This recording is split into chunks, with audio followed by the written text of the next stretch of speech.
Praise the Lord.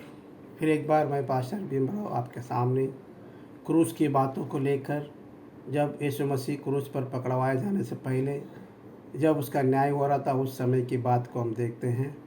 तो हम देखते हैं उस समय पिलातुस के पास यीशु मसीह को लेके गया। उस रीति के अनुसार जिस दिन यीशु मसीह पकड़वाया गया और न्याय के लिए खड़ा किया गया, उस दिन के अनुसार एक कैदी को जो है छोड़ दिया जाता था। वो कितना भी अपराध करे, उस अपराधी को छोड़ दिया जाता था। उस समय में एक अपराधी था जिसका नाम है बराबस। बराबस नाम का एक कैदी उस समय में वहाँ पर सज़ा काट रहा था। यीशु मसीह को उस वक्त छोड़ने वाले थे, लेकिन मत्ती का लिखा सुसमाचार उसका 27वां अध्याय उसका 20वां वचन में इस तरह से लिखा है कि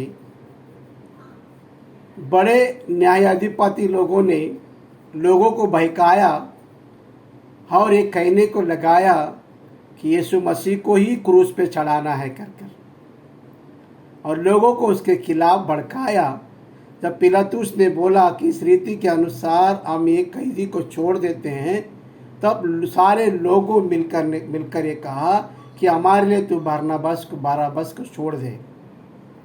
बराबस एक अपराधी है, बराबस एक कैदी है।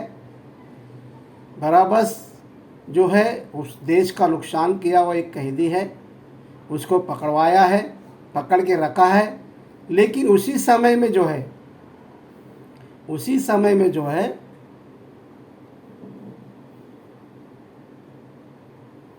यीशु मसीह को भी छोड़ना था। लेकिन लोगों की बहकाव में आके लोग जो है बड़े प्रधानों के अंदर आकर कुछ चीज़ों के लिए, कुछ लालसा के लिए यीशु मसीह के विरोध में गवाही दी और यीशु मसीह के विरोध में वे बोलने लगे कर बाइबल में लिखा है। लेकिन प्रियो, हम देखते हैं उस समय में भी बड़े बड़े अधिकारी जो है अपने स्टेटस के लिए, अपनी कुर्सी के लिए, अपनी रियासत के लिए सत्य को जो है वो लोग सूली पे चढ़ाते थे कर हम देखते हैं। उस ज़माने में भी लोग अपने कुर्सी के लिए, अपने पोजीशन के लिए सत्य पे चलने वाले लोगों को और सत्य को अपराधी कर वो लोग कैद कर लेते थे। आज भी ज़माना ऐसे ही है कि लोग थोड़ी लालसा के लिए, थोड़ी पैसे के लिए जो है सत्य को जो है दबा देते हैं और झूठ की जय जयकार करते हैं। उसी तरह से उस समय में भी, यीशु मसीह के समय में भी हुआ कि बराबस को उन लोगों ने छोड़ने के लिए फैसला किया कर हम देखते हैं। उसी तरह से हम लोग और एक बात को हम लोग देखते हैं, वहाँ पे पिलातुस कहता है, हम देखते हैं 27 मत्ती का 27, 24, 25 में पिलातुस कहता है कि इसके अंदर मैं कुछ भी दोष नहीं पाता हूँ, तो तुम क्यों इसको कैदी बनाकर मेरे सामने रखे हो? मैं इसे छोड़ देता हूँ। लेकिन पब्लिक जो है नहीं मान रही थी। पब्लिक जो है बड़े अधिकारियों के नीचे इतने दब गए थे कि पब्लिक को कुछ समझ में नहीं आ रहा था कि क्या सही है क्या झूठ है। प्रियो, इसीलिए बाइबल बताती है, बाइबल जो किताब है वो जो जीवन को बदल देने वाली किताब है। ऐसे किताब को हम पढ़ते वक्त हम लोग देखते हैं कि सत्य के लिए जो आदमी मरता है, सत्य पे जो चलता है, सत्य की बात जो बोलता है, उसकी कोई कदर नहीं होती कर हम देखते हैं। इसीलिए हम लोग देखते हैं सारे लोग जो उनके खिलाफ थे कर यीशु मसीह के खिलाफ बोल रहे थे कर हम देखते हैं। पिलातुस बोलता है, न्यायाधिपति बोल रहा है कि इसके अंदर मैं कुछ दोष नहीं पाता हूँ। फिर भी पब्लिक के बहकाव में आके, पब्लिक की जो आवाज़ को सुनकर उसने इस तरह से पिलातुस ने कहा कि मैं इसे अपराधी नहीं समझता, इसीलिए मैं क्या करता हूँ, अब इस अपराध से मैं क्या करता हूँ, मेरे अपने आप के हाथों को मैं धो देता हूँ कर उसने कहा। प्रियो, इसका मतलब है, हाथ धो देने का मतलब है कि इस अपराध के अंदर मैं हिस्सेदार नहीं हूँ। लेकिन लोग जो है, पब्लिक जो इतने बेरहम हो गए हैं, इतने अंधे हो गए हैं कि यीशु मसीह उस समय में दुनिया में था, उस समय में लोगों के बीच में था। कितने ही चिन्ह, कितने चमत्कार, कितने बड़े बड़े काम को उसने किया, लेकिन किसी ने भी उस काम को याद नहीं किया कर बाइबल बताती है।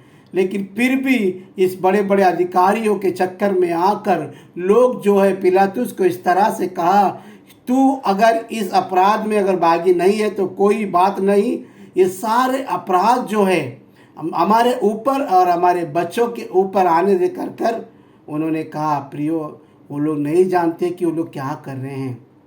उस धर्मी मनुष्य को जो उन्होंने सूली पर चढ़ाया, वो पाप जो है उन लोगों ने अपने ऊपर ले लिया।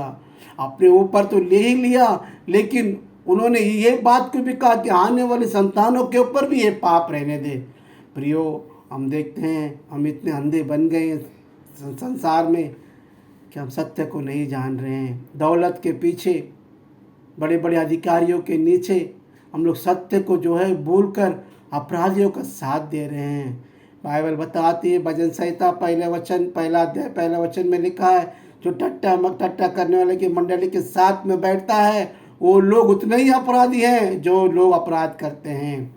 इसीलिए प्रियो, इस दौर में परमेश्वर हमसे उनको सिखा रहा है कि तुम सत्य को जानो, सत्य को पहचानो, सत्य बात क्या है उसके रीति के अनुसार तुम चलो, क्योंकि सत्य ही परमेश्वर है और परमेश्वर ही सत्य है। अगर आप परमेश्वर को मानते हो और जिंदा खुदा को आप मानते हो, अगर आपके मन के अंदर आपकी आत्मा जीवित है, तो सत्य को पहचानो, और सत्य जो है कभी पराजित नहीं होता है। वो परेशान हो सकता है लेकिन वो पराजित नहीं हो सकता है। इसलिए यीशु मसीह इस बात की फिक्र नहीं की कि लोग मेरे विरुद्ध में बोल रहे हैं, लेकिन उसका मन दुखा होगा, क्योंकि उसने जीते जी कितने लोगों को चंगाई दी, कितने लोगों को रिहाई दी। प्रियो, इस वचनों के द्वारा हम जान सकते हैं कि एक बड़ा अधिकारी जो है पाप से हाथ धो रहा है कि इस पाप के अंदर मैं भागी नहीं हूँ। लेकिन एक ऑर्डिनरी मनुष्य लोग, जो लोग पढ़े लिखे नहीं है, ज्ञान नहीं है, ऐसे लोग जो है वो लोग कह रहे हैं कि उनका पाप भी हमारे ऊपर आने दो। फिर इस बात को हम जानना चाहिए कि हम क्या करते हैं, क्या बोल रहे हैं, क्या कर रहे हैं, करके इस बात की समझ हमें होना चाहिए। इसलिए प्रियो, आने वाले दिनों में बहुत कठिन समय है। सभी लोग मिलकर अपने आप को चेंज करो, अपनी बातों को, सत्य बातों को जानो और सही रास्ते पर चलने के लिए परमेश्वर तुम्हें अनुग्रह करे और दया करे। इसी बात से परमेश्वर इन सारे वचनों के द्वारा तुम्हें आशीष करे। इन सारी बातों के द्वारा परमेश्वर तुम्हें सिखाए, ऐसा हम पवित्र आत्मा से दुआ करते हैं। इन बातों के द्वारा तुम्हें आशीष दे। आमीन।